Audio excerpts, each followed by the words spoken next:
자, 첫 번째 주제 가도록 하겠습니다. 자, 여러분께서 니스 멤버님 어제부터 뉴스 안 보고 있다. 어쩌면 저도 안 보고 있습니다. 그냥 이렇게 휴대폰으로 그냥 포털 사이트에 뉴스만 확인만 하고 있고 정말 괴롭습니다. 그 나와서 패널들 짓거리는 것도 괴롭고 그 다음에 아마도 이제 오늘 내일 그 TV조선하고 채널A하고 종편 인허가가 아마 결정이 될 겁니다. 그래서 운명의 그 한 주가 될 수도 있고요. 아마도 충성맹세 받지 않겠습니까? 그래서 참 가슴이 답답합니다. 근데 여러분과 함께 제가 이제 이 전선에 섰습니다. 그렇기 때문에 저는 많은 것이 달라질 수 있다. 이렇게 생각합니다. 네, 문현동님 말씀대로 여전사로 다시 갑니다. 그게 제 운명이라는 생각도 드네요. 자, 오드리 헵번님께서 김어준은 선거보다 개표가 중요하다고 했는데요. 플랜이라는 영화 그들에게는 다 계획이 있었나요? 이 플랜이라는 영화를 이제 저는 보지 못했지만은 안 봤습니다. 너 기분 나빠서. 근데 이제 그 플랜이라는 영화에 대해서 이렇게 나온 거를 이렇게 볼 때 결국은 플랜이라는 영화대로 하면은 조작에 의해서 절대로 문재인은 대통령이 될 수가 없는 거예요. 그런 점에서 이 김어준이란 작자도 얼마나 뇌피셜이 썩었는지를 알 수가 있는 거죠. 그런 점에서 우리는 우리의 길만 똑바로 가면 된다. 이렇게 생각이 듭니다.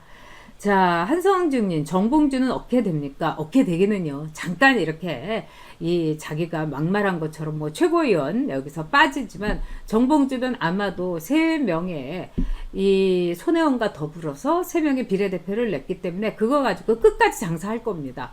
왜냐면 장사에는 아주 귀가 밝은 사람이니까요. 자, 벤틀리 멤버님께서도 뉴스 못 보시겠다고. 네, 자, 우메기당. 우메기는 조금 좀 아름다운 이름이었으면 좋겠다는 생각이 듭니다. 그 다음에 나리님께서는 이번 반면교사로 삼아서 또 땡땡땡님께서는 품격 있고 영리한 사람들이 나타나서 다시 맡아야 됩니다. 저도 그렇게 생각합니다. 김어준 혐오스러운 사람은 뭐 한둘이 아니겠죠. 자, 그러면 여러분 2019년 3월 9일입니다. 자, 2019년 3월 9일에 대통령 선거일입니다. 자, 지금으로 봐서는 우리 보수들이 완전히 망연자실한 상태죠. 과연 될까? 뭐 우리 국민들이 5년 만에 정권 물려주는 거 받느냐? 그러니까 10년은 간다. 글쎄, 뭐 그거 틀린 말씀 아닙니다. 근데 이제는요, 모든 것의 주기가 굉장히 짧아지는 시대입니다. 우리가 뭐 물건의 사이클이라든가 상품의 사이클도요, 굉장히 짧아지고 있습니다. 또 그것뿐만이 아니라 어떤 점이 있냐면은요, 지금 가장 중요한 것은 뭐냐? 지금의 이번 총선 선거에서는요, 굉장한 쏠림 현상이 일어났습니다. 이 쏠림 현상이라는 것은 이제까지 우리가 경험하지 못했던 우한 코로나를 통해서, 즉 공포 분위기에서 선거를 치른 겁니다. 우한 폐렴의 전염성이라든가 내가 어떻게 될지 모를 것 같은 극도의 불안감, 즉 내 몸에 어떤 안심할 수 없는 상황, 이거는 전시 중에 선거를 치른 거라고 밖엔 볼 수가 없습니다. 그래서 극도한 불안이라든가 또는 굉장히 안 좋은 상황이면은 최악의 선거 결과가 나타나기도 합니다. 그 증거가 바로 히틀러를 뽑은 독일이었습니다. 뭐 히틀러가 쿠데타로 집권한 게 아니라 선거 권력을 통해서 집권했죠. 그 당시에 이 독일은요, 제1차 세계대전의 패전국으로서 어마어마한 전쟁 배상금을 물어내야 됐습니다. 그렇기 때문에 독일 국민들은요, 너무너무 화도 났지만은 눈앞이 캄캄했던 겁니다. 자, 이런 상황에서 우리 다 알거지되고 깡통 차겠다 할 때 히틀러가 나타나가지고 무슨 얼어 죽을 전쟁 배상금, 우리 다시 아리안족의 기계를 높이자, 그리고 우리 독일의 영화를 다시 가져오자, 정말 그레이트 저맨 어게인, 이렇게 얘기를 한 겁니다. 그래서 그 철학자가 많고 그 고상한 음악가가 많이 나왔던 위대한 문학 작품이 있었던 괴테가 있었던 독일 사람들이 히틀러한테 말하자면 몰표를 준 겁니다. 그래서 히틀러라는 괴물이 제2차 세계대전을 일으켰던 거죠. 근데 챔벌레인이라는 영국의 수상은요, 히틀러를 만나보고 나서 자기 나와서 이렇게 얘기했어요. 아, 히틀러는 절대로 전쟁 안 일으킵니다. 히틀러는요, 이 평화를 원하고 있어요. 이대로 가면 됩니다. 그럴 때 처칠이 이야기를 했던 거죠. 챔벌레인이 나라를 지금 궁지로 벼랑 끝으로 몰고 있다.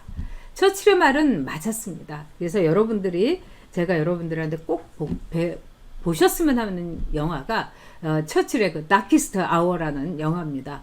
저는 사실 그 영화를 보고 많이 울었어요. 제가 조조의 그 영화를 보러 가가지고 정말 뜨거운 눈물을 흘렸습니다. 한국의 지금 상황의 예고편이라고 할 수가 있어요. 자, 그럼에도 불구하고요, 다키스트 아워에서의 압권은 뭐냐? 처칠 혼자서의 외로운 싸움이 아니었다는 겁니다. 독일 국민들이 처칠을 응원하고 영국 국민들이 처칠을 응원하고 독일과 분연히 맞서자고 했습니다. 전쟁을 두려워하는 자는 노예받게 되지 않는다고. 전쟁을 준비해야만 평화를 지킬 수 있다고 그렇게 얘기했습니다. 자, 여러분, 그러기 위해서 기본적으로 우리가 2022년 3월 9일 대선은 반드시 승리해야만 합니다. 그리고 대선을 우리가 쟤네들한테 그냥 넘겨주고 있다가는 어떤 일이 일어나느냐? 여러분, 한마디로 지금요, 저 사람들이 그 할 일이 아주 무지막지하게 폭주를 할 겁니다. 브레이크 없이 그냥 기관차처럼요. 뭐 종부세 이제 확 올릴 거고요. 세금 올리고 이루 말할 수가 없습니다. 그런 점에서 앞으로 이제 우리가 2년을 간신히 버티다가 나머지 말하자면은 또 한 번 문재인 그 좌파 일당들한테서 또 뽑게 되면 어떤 일이 일어나겠습니까? 그때는요, 전 국민 깡통 차는 거예요, 여러분.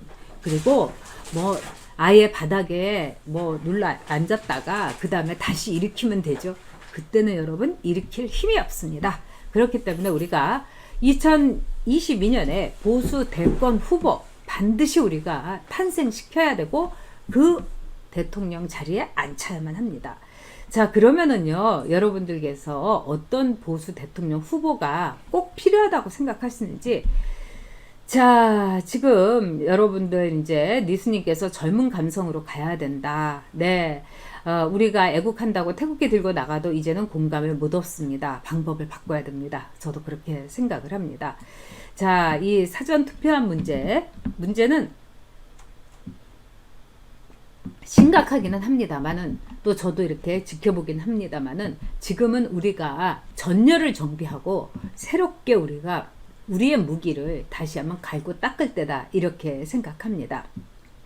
자, 이재명님께서도 최고의 영화다, 우파들을 꼭 봐야 된다. 네, 그렇게 말씀하셨죠. 자, 여러분께서는 어떤 보수 대권 후보를 지금 원하십니까? 저는 지금이 이제 2년도 이제 겨우 이제 2년도 안 남았죠. 3월 9일이고 오늘은 4월 17일이니까 그런 점에서 지금 보수 대권 후보의 첫 번째 조건은 뭐냐? 인지도입니다.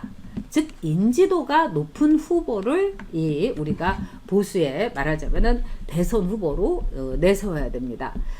인지도로 말하자면 제일 그 인지도가 높은 후보는 박근혜였습니다. 그래서 박근혜가 후보가 됐을 때 그 당시에 인지도가 95%, 96% 이렇게 됐습니다. 그러니까 우리 국민들 중에는 모르는 사람이 없었던 거죠. 그리고 이명박 대통령이 한 90% 정도 됐었고요. 뭐 오세훈 시장이 뭐 한 85% 이 정도 됐었습니다. 그런 점에서 이 문제는 그 당시에 82%에서 85% 정도였습니다. 자, 그럼에도 불구하고 이제 김어준을 비롯해가지고 저 좌파들은 이 인지도 면에서는 말하자면은 그래도 이 문재인이 제일 높다 해서 문재인을 하나의 이 좌파의 대선 후보로서 탁 픽업을 하고 문재인을 키우기 시작한 겁니다. 그래서 지금 여러분이 보시기에 우리도 마크롱 같은 사람이 나왔으면 좋겠다. 저도 정말 바랍니다. 근데 마크롱 같이 어떻게 보면은요, 잘 모르는 사람을 지금 우리가 보수에 뭐 이번에 총선에 나왔던 사람 중에서 참 아까운 신인들도 있죠. 참 참신하고 괜찮은 신인들도 있지만 그 아까운 신인들을 말하자면은 우리가 내세우기에는 상당히 위험 부담이 있다는 겁니다. 자, 그런 점에서 인지도 면에서는 우리가 볼 때 인지도가 높은 후보를 내세워야 된다. 그러면은 지금 이제 우리가 좌파 쪽에서도 인지도 문제를 생각할 필요가 있습니다. 그러면 좌파 쪽에서 인지도가 높은 사람은 누구냐? 좌파 쪽에서 인지도가 높은 사람은 여러분 이낙연입니다. 요번에 완전히 이낙연이 전국 선거화 하면서 전국적으로 전남지사에서 전남 출신의 의원에서 전남지사, 그 다음에 전국적인 종로를 통해서 종로를 기반으로 한 이 전국 선거를 통해서 이낙연이 총리를 거친, 즉 인지도로서는 제가 보기에는 93, 4% 여기까지 올라갔습니다.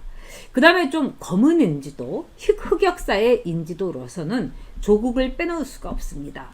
즉 조국 수호당이라는 열린민주당까지도 만들었고요. 또 이런 점에서 열린민주당 사람들이 지금 뭐 하고 있는 게 있지 않습니까? 뭐 언론개혁을 해야 되기 때문에 김진애 너는 그냥 자진 사퇴하고 김의겸이를 대신 올리자. 뭐 이렇게 문꿀 오소리를 비롯해서 문바들이 난리를 치는데 이건 우리가 보기에는 굉장히 좋은 현상이다. 이런 생각이 듭니다.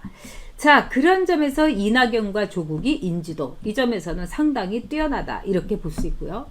두 번째로 이 우파의 보수의 지도자로서의 뛰어난, 말하자면은 즉 능력은 뭐냐? 이거는 저는 지성이라고 봅니다. 지성. 지식이 아니라 여러분 지성입니다. 인텔리전스.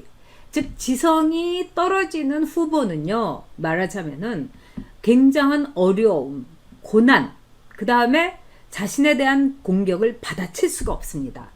자, 그런 점에서 지성이 떨어지는 후보, 제가 참 부끄럽지만 얘기하겠습니다.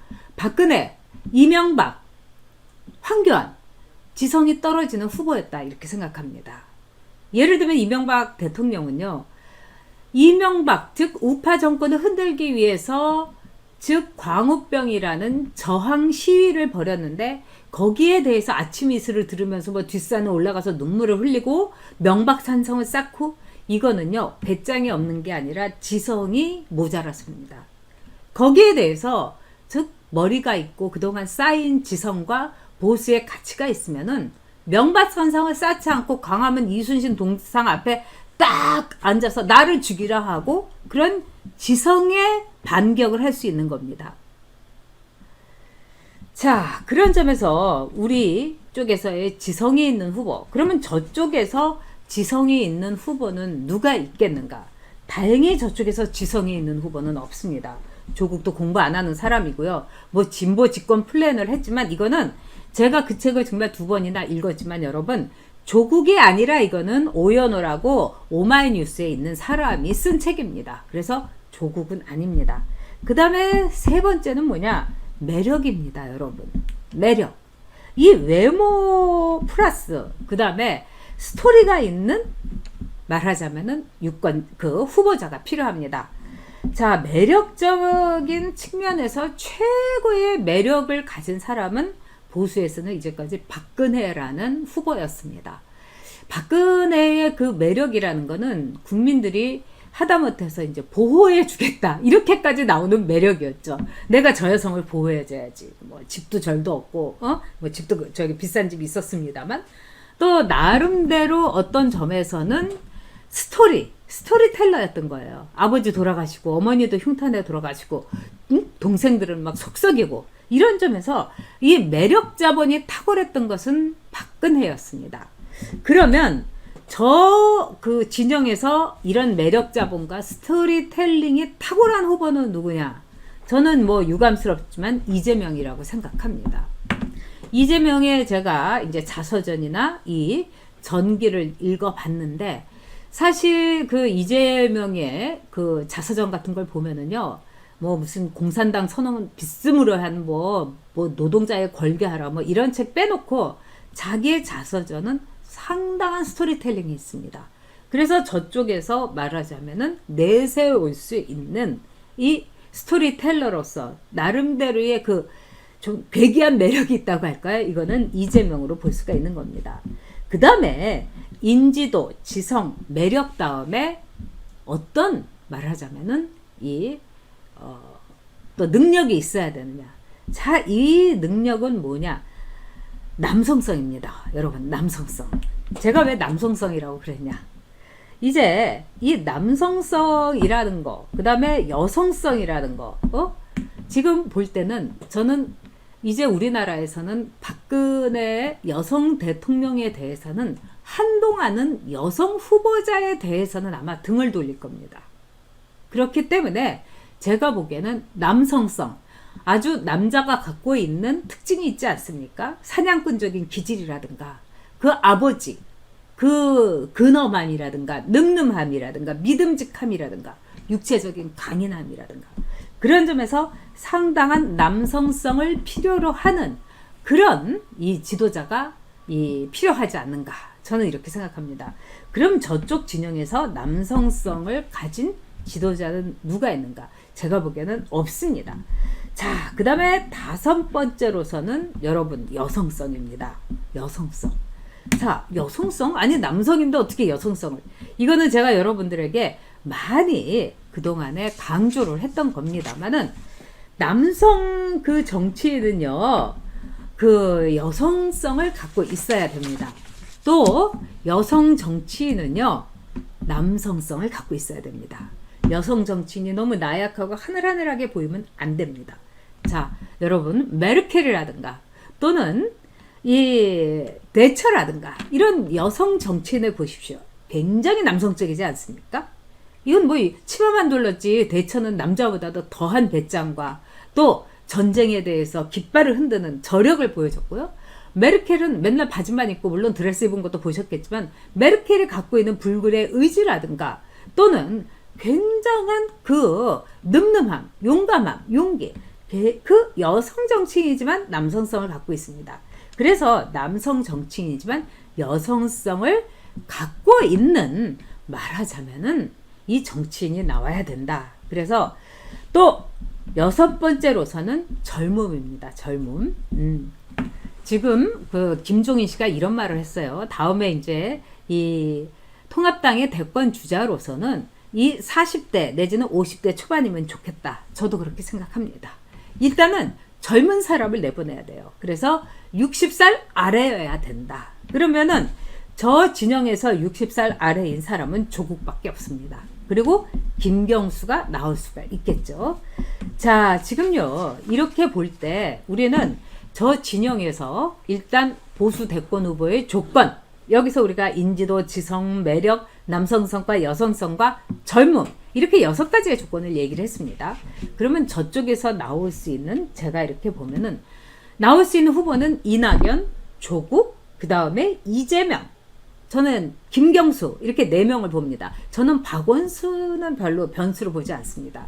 자, 이 4명 가운데서요. 지금 이낙연의 경우에는요. 제일 조건이 위에 있고 많은 그 밭을 다졌다고 볼 수가 있죠. 이낙연의 밭 중에서 최고의 밭갈이는 어디입니까? 호남입니다. 자, 이번에 호남에서요. 그것이 뭐 95% 몰표를 이번에 이 더불어 민주당에다가 줬습니다. 그 메시지는 여러분 단 하나예요. 호남 대통령 이낙연. 결국 호남에서 더불어민주당의 문재인에 대해서 경고장을 때린 겁니다. 이낙연 호남 대통령으로 만들어라. 우리 호남에서 대권 한번 먹어야 되겠다. 이게 바로 즉 더불어민주당에 대한 호남 사람들의 경고였던 겁니다. 그래서 이낙연 그 다음에 조국. 근데 조국은 이제 5월 달부터 다시 재판이 들어가는데 이 재판 과정이 저는요 굉장히 만만치는 않을 거라고 생각을 합니다. 그렇기 때문에 조국은 넘버 2. 그 다음에 저는 조국하고 더불어서 넘버 2를 각축을 벌일 게 이재명이라고 생각합니다. 이재명은요 굉장히 많은 문제점이 있지만 그 문제점을 나름대로 이렇게 파고를 넘었습니다. 그리고 이재명한테는요 많은 것이 부족하지만은 어떤 게 탁월하느냐? 전투 능력이 탁월합니다. 거의 하이에나급, 승냥이급 못할 일이 없는 겁니다. 그리고 잔혹하고요. 아마 이재명이 대통령이 되게 되면 히틀러 저는 뺨칠 거라고 생각합니다. 물론 이낙연도 마찬가지고요. 제가 볼 때는 더불어민주당에서 포스트 문재인은 다 히틀러처럼 될 거다. 저는 이렇게 생각합니다. 자, 그런 점에서 여러분 조국과 이재명과 그 다음에 이낙연을 무찌를 수 있는 사람, 이게 진정한 보수 대권 후보의 조건입니다, 여러분. 그래서 여러분께서 고민하셔야 됩니다. 누구를 우리가 대권 후보로 내세울 건가? 조국을 물리칠 수 있는 사람, 이낙연을 물리칠 수 있는 사람, 이재명을 갈굴 수 있는 사람이어야 된다.